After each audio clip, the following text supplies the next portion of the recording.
Hello, my name is Amina and I'm your decision-making specialist. And today is day 155 of COVID-19 in shelter. And it's August 21st, 2020. And guess what? It's another kind of day. In addition to the virus, here in California and a lot of other states, there are fires. Last August 18th, Sunday, about 3 o'clock in the morning, loud boom. The sky lit up. And I went outside onto my back deck. I looked to the south of my home and the sky was full of lightning bolts and then thunder and more lightning. Just looked beautiful. It reminded me like some of the islands I've been on or in the Midwest, back east. Just beautiful, beautiful, warm rain, summer rain. I'd forgotten what that felt like. And then I went back to bed. Today is August 21st. And in between that lightning and today, a lot of us found out something that we didn't know.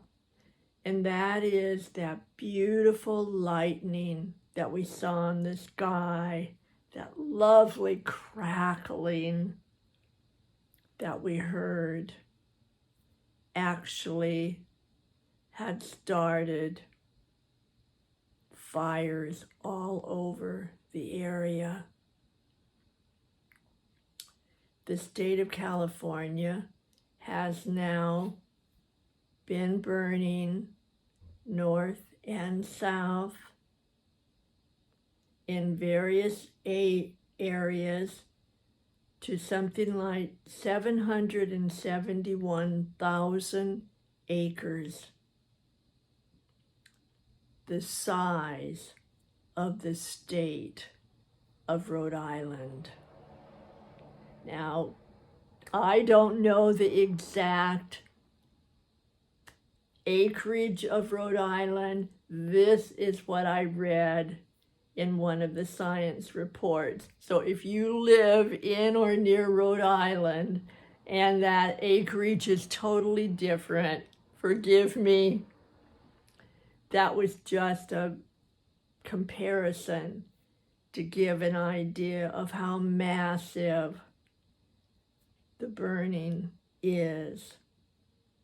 Now, there are areas that are not burning. It's not like the entire state is on fire. However, that is a lot of acreage. In the middle of that acreage are towns that are burning. Homes that are being evacuated, and the people have no idea if their home is okay or not. The fires are in the forest and then come down into the towns. It is now going through one of our major state universities, their campus, and we have no idea the extent. Now, a lot of the firefighters are compromised because of COVID and they're in quarantine because of having been exposed.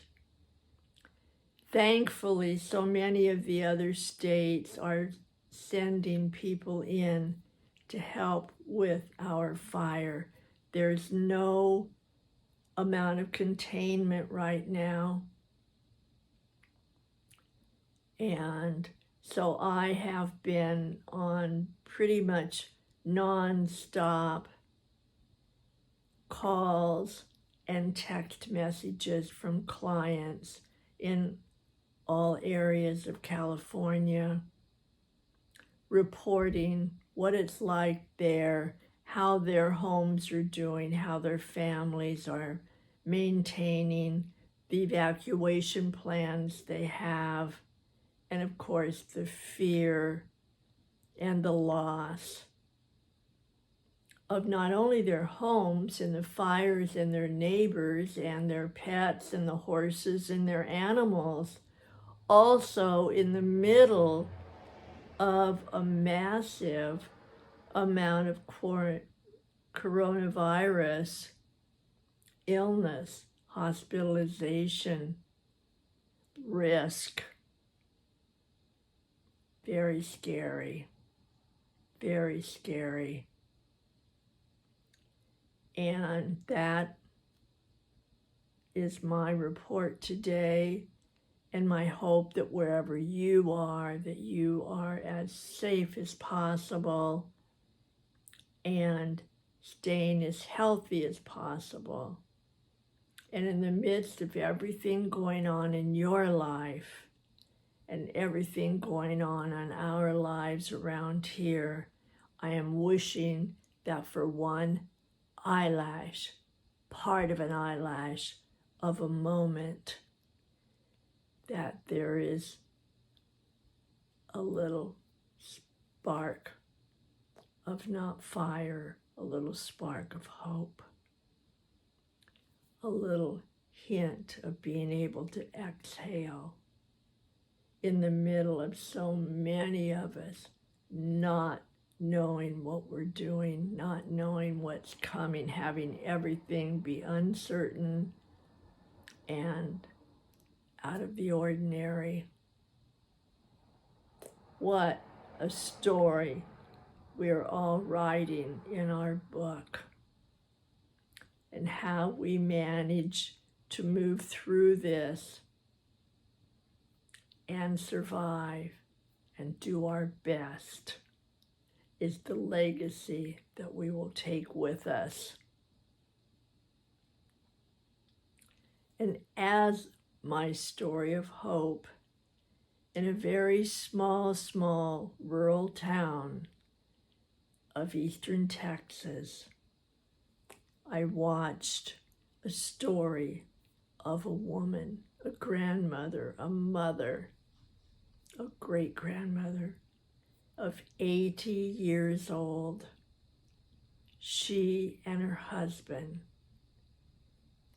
caught the virus, both of them going to the hospital, both of them on a ventilator.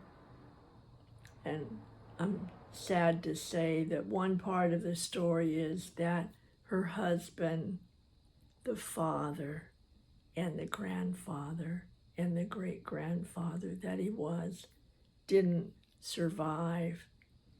However, somehow, in the midst of all of it, this lovely 80-year-old woman who was on a ventilator, who had no idea where she was or what was going on. She was so delirious and so not present and so not conscious, who just got out of the hospital alive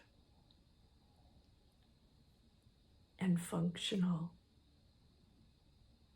And she said, I had no idea where I was. I had no idea what was going on.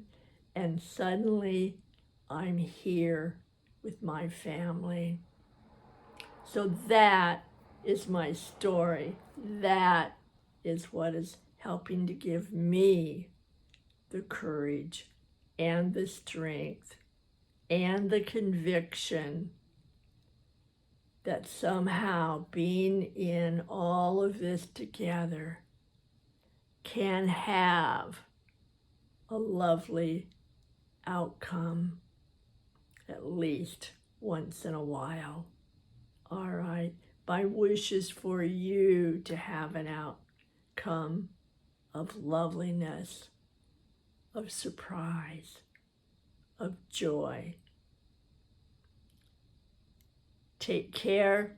Come back. I will, as far as I know, be here and I will be watching for you. Take care. Thanks for coming. Bye for now.